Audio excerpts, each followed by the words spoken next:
Good morning everyone. Lebesgue integrals of non negative measurable functions में आज हम discuss करेंगे फटाउस लेमा।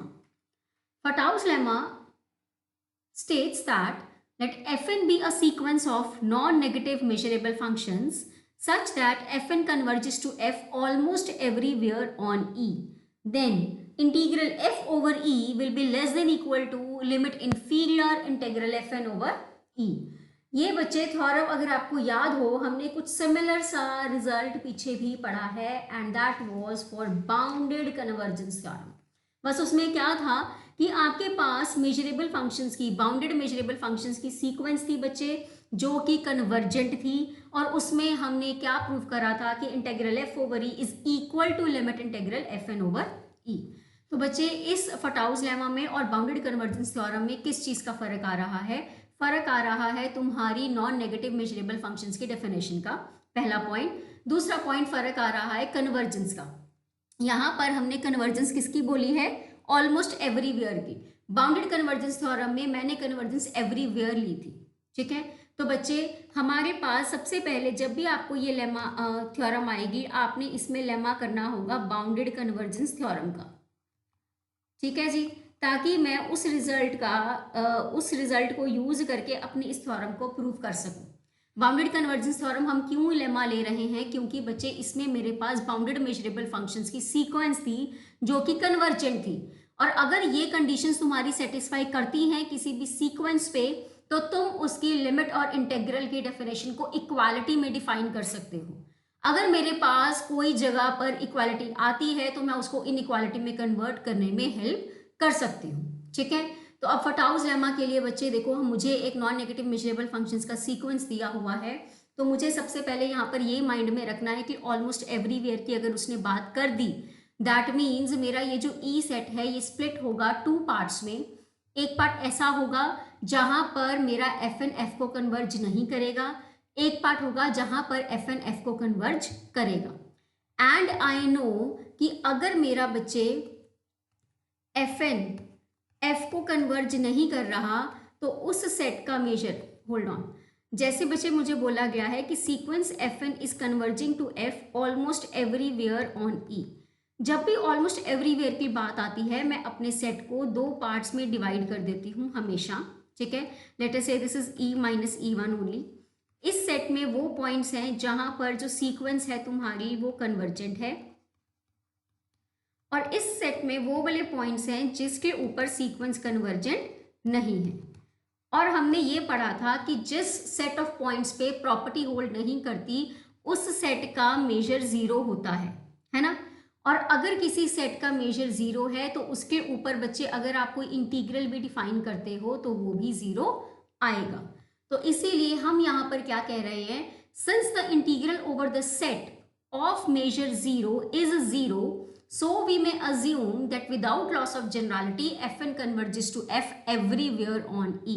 क्योंकि मैं अगर E को बच्चे दो पार्ट्स में स्प्लिट अप भी करती हूँ तो जिस पार्ट में मेरा fn f को कन्वर्ज नहीं करेगा वहां पर तो इंटीग्रल ने ऑलरेडी जीरो होना ही है।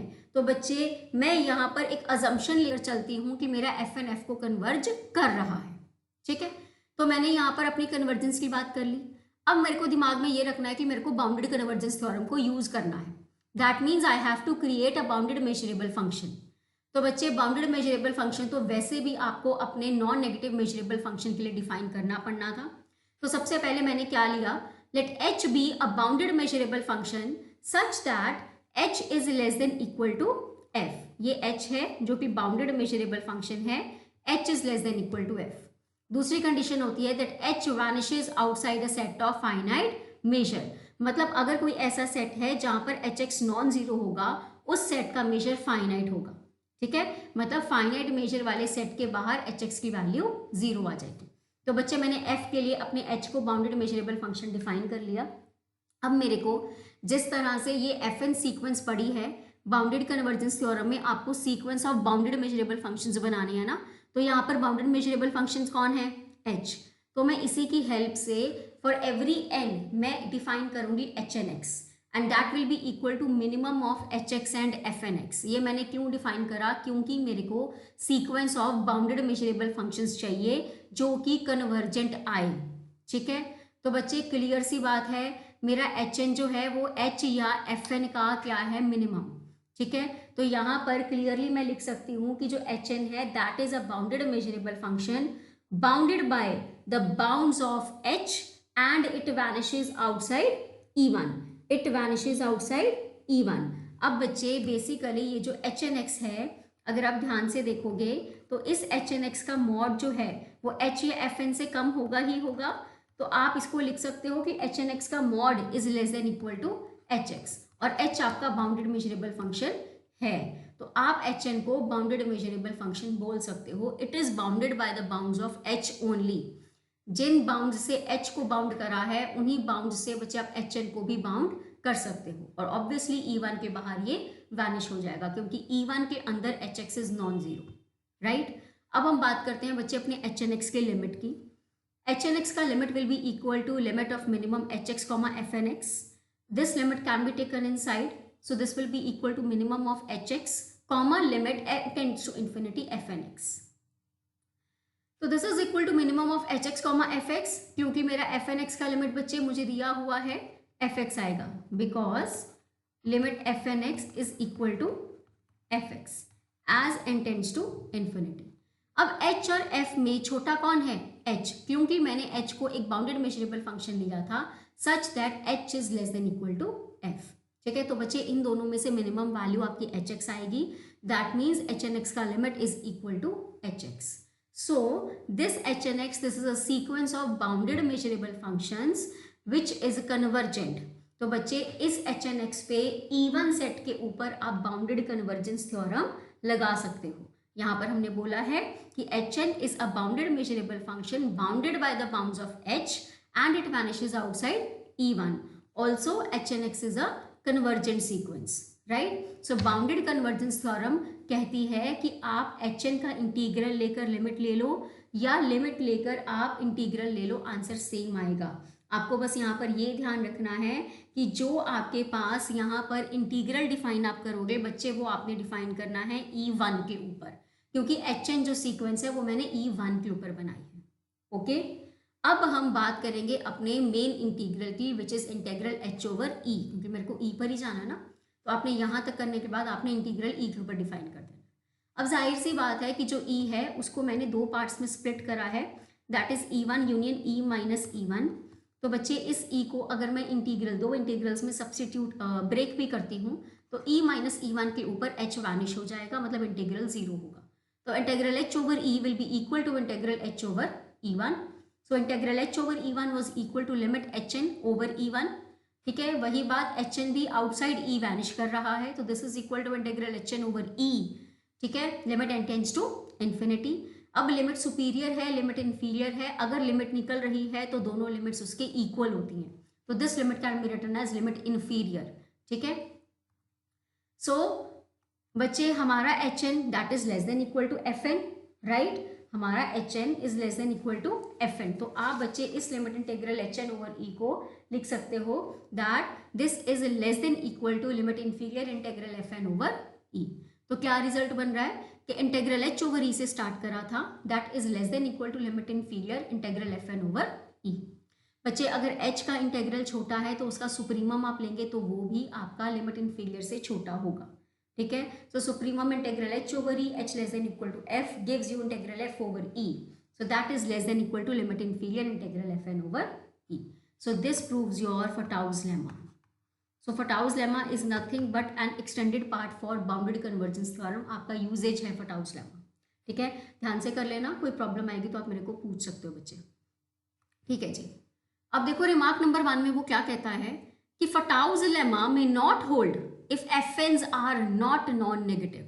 मतलब अगर मैं नेगेटिव फंक्शंस की बात करूं तो क्या मेरा Fatou's लेमा होल्ड कर पाएगा, मुझे ये चेक करना है। क्योंकि मैंने बोला है ना कि Fatou's लेमा के लिए मैंने सबसे पहले क्या लिया था, sequence of non negative measurable functions.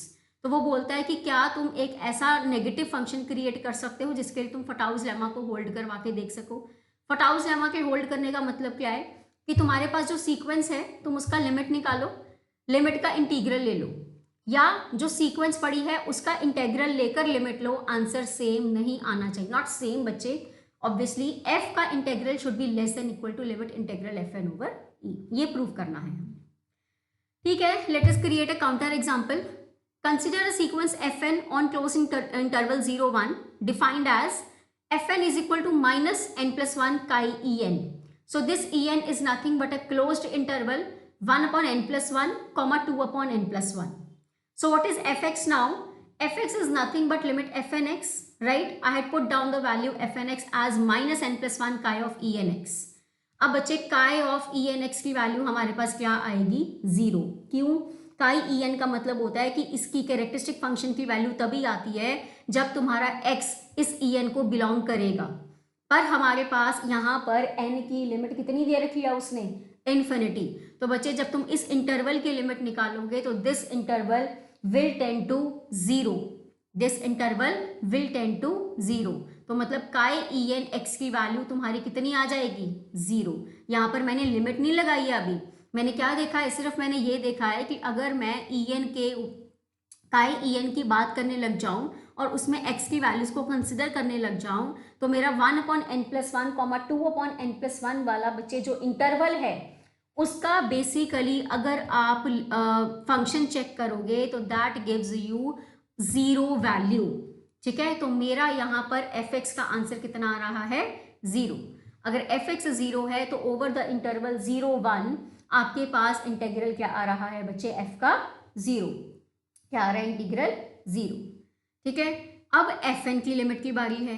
fn over 0 1, तो it can be this integral will be broken into 3 parts, 0 to 1 upon n plus 1, 1 upon n plus 1 to 2 upon n plus 1, 2 upon n plus 1 to 1. हमारा function defined है सिर्फ इस integral में बच्चे.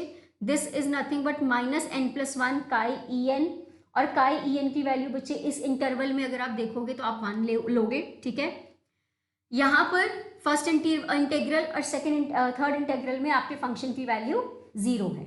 Okay, अब बच्चे इस इंटेग्रल को सॉल्व करेंगे, आपका आंसर आएगा -1. कैसे? Minus n plus one Lebesgue integral जब डिफाइन करते हो तो यहाँ पर इंटेग्रल के limits 1 upon n plus one से 2 अपॉन एन प्लस वन है. ठीक है, तो minus n plus one into measure of the interval आ जाएगा बच्चे 1 upon n plus one comma 2 upon n plus one. ठीक है, sorry 2 upon n plus one. ठीक है, तो measure of this interval will be equal to its length, so the answer will be 1 upon n plus one. ठीक है, so this will be equal to -1. So f N का integral बच्चे आ रहा है -1. आपका जो एफ का इंटेग्रल है वो एफ एन के इंटेग्रल से छोटा आना चाहिए था, but this is not less, this is in fact greater than. So Fatau's lemma does not hold for your not non-negative functions. Okay, so this is the first remark that we have discussed about Fatau's lemma. Now coming on to second one, we may have strict inequality in Fatau's lemma. Strict inequality का क्या मतलब है? मैंने बोला था कि यार Fatau's lemma में ना integral f is less than equal to मतलब बराबर भी आ सकता है. ठीक है, वो कहता है कि ज़रूरी नहीं कि हर बार आप लेस देन इक्वल टू की बात करो, आप स्ट्रिक्ट इनइक्वालिटी की बात भी कर सकते हो. ठीक है, तो उसके लिए ऑब्वियसली बच्चे आपको एक एग्जांपल क्रिएट करना है. This is not a counter example, this is an example. ठीक है, so I am considering a sequence f n of non negative measurable functions on R defined by f n equal to chi E N. ठीक है, F n equal to chi E N की जब आप बात करोगे बच्चे तो basically E N मैंने यहाँ पर क्या लिया है? This is the interval n plus one. Okay, this is the interval n plus one. अब एफ एक्स क्या होता है? That is equal to limit f n x for n tending to infinity. अब हमारी बात आती है कि इसका लिमिट 0 कैसे है बच्चे. अगर आप ध्यान से देखोगे ना तो बेसिकली जब मैं E1 की बात करूंगी तो आंसर विल बी 1,2, राइट. तो दैट मीन्स अगर मैं F1 का आंसर निकालूं तो F1 will be equal to chi of E1. F1 will be equal to chi of E1, मतलब F1 का आंसर आ जाएगा 1. ठीक है, क्योंकि मेरा जो X मैंने यहाँ पर कंसिडर करा है वो इस सेट को बिलोंग कर रहा है. Wait, I will explain you more better. See, I have Fn equal to chi En. ठीक है, where En was equal to the close interval n plus 1. And if you people remember तो chi ए का answer या तो 1 है या 0 depending upon the element belonging to the set. अब बच्चे अगर मैं E1 सेट की बात करूं तो this is nothing but interval 1, 2। अब एफ एन एक्स का मतलब क्या हो गया कि मैंने इस एफ एन में एक्स की वैल्यू 1 डाली, तो अगर इसकी वैल्यू 1 डाली है तो बेसिकली दिस इज काई E1 ऑफ 1। तो मेरा जो 1 है ना वो इस E1 को बिलोंग कर रहा है, तो F1 का आंसर बच्चे मेरे पास 1 आ गया। ठीक है, पर अगर मैं इसके बाद F2, F3, F4 इन सबको देखूं तो इन सबके आंसर्स मेरे पास 0 आएंगे। सिमिलरली जब हम अपने F2 की बात करेंगे, जब मतलब मैं E2 की बात करूंगी तो वहां पर इंटरवल 2, 3 आ जाएगा, तो वहां पर मेरा F2 का आंसर 1 आएगा, बाकी सब मेरे आंसर्स 0 चले जाएंगे।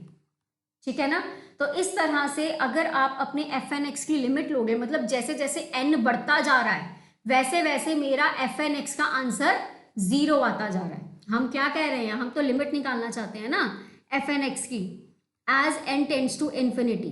तो n इक्वल टू 1 के लिए मेरे पास आंसर 1 आ रहा था, n इक्वल टू 2 के लिए आंसर मेरे पास 1 आ रहा था, लेकिन जैसे जैसे n की वैल्यूज बढ़ती जा रही थी मेरे पास आंसर क्या बनता जा रहा है, 0।